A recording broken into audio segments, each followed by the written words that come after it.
Hey, third take.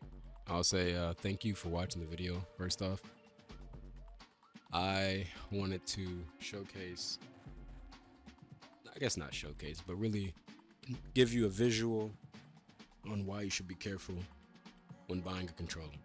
Now, obviously, when you buy a console, it comes with a controller. I have a Series X and a PS5, and I had a Switch, don't have it anymore.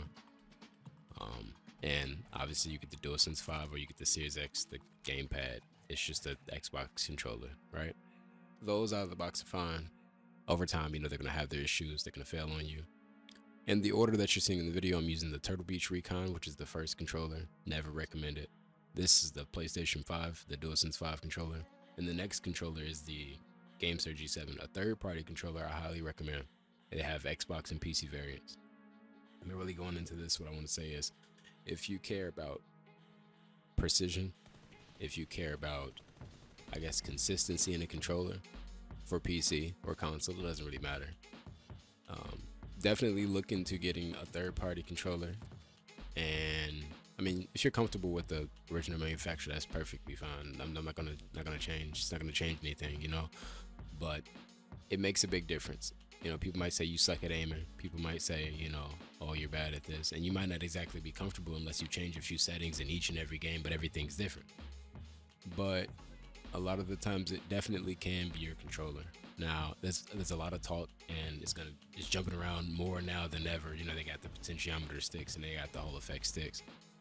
Back then, like with original Xbox, PlayStation 2, and GameCube, at least from what I remember, and also even now with the controllers I still have from old consoles, I haven't experienced a lot of drift, like honestly none. And it's kind of amazing, to be honest with you, how long I've had those controllers and they haven't experienced a crazy amount of drift.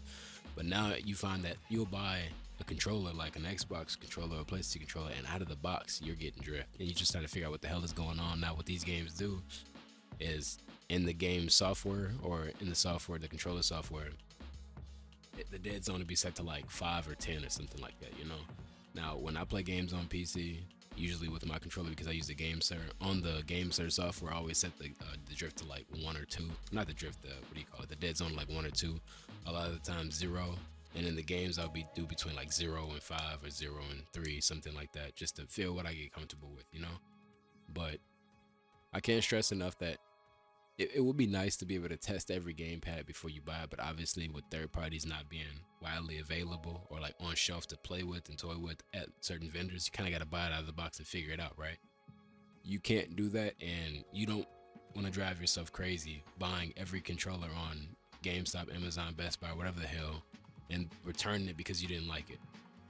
So my message, or at least what I'm trying to tell everybody, is do extensive research before you buy a controller. Obviously, we're in a time now where people are buying more things than ever. And I mean, when you're buying a mouse or keyboard, I'm not sure what a lot of people's requirements are, what they care about. Same with graphics cards or really anything. You're probably going to watch a video on it. But with controllers, you definitely want to get more than one take, right? Because obviously, we're going to buy controllers because of what we're comfortable with. So whether or not it be PlayStation, Xbox, or Switch controller, you have prior experience with that controller that you use. So you're going to be biased, and you're going to try to find something along that lines.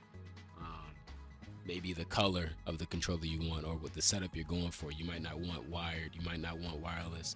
I always opt in for wired because, well, lower latency. A lot of the times, the PlayStation 5 actually does have a 1000 hertz mode for Bluetooth. I haven't really tested that. I'm not exactly sure how that operates, because I saw it on DS4 Windows, which is not accurate in testing latency for controllers, because it's always like 3.5, which is not true. But no, these things are important, and if you're going to compete with a controller, or honestly you just want to have a good time, what you have, your input device makes a big difference. Same goes with the mouse, whether or not the mouse is lightweight, or if you like a heavy one, if you like a lot of buttons on the side, or a keyboard, if you don't care for the numpad, or if you're like me and you play games like Squad and you need the numpad.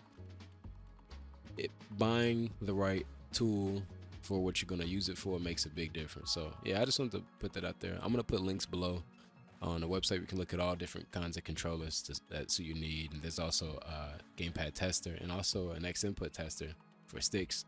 So everything is useful, and Take your time. You're gonna get what you want. Everything's gonna go on sale eventually. You don't have to rush into something. I know your main controller might be breaking down on you, but everything's gonna be all right. And if you don't want to play with the controller, get keyboard and mouse. But other than that, I appreciate y'all for watching.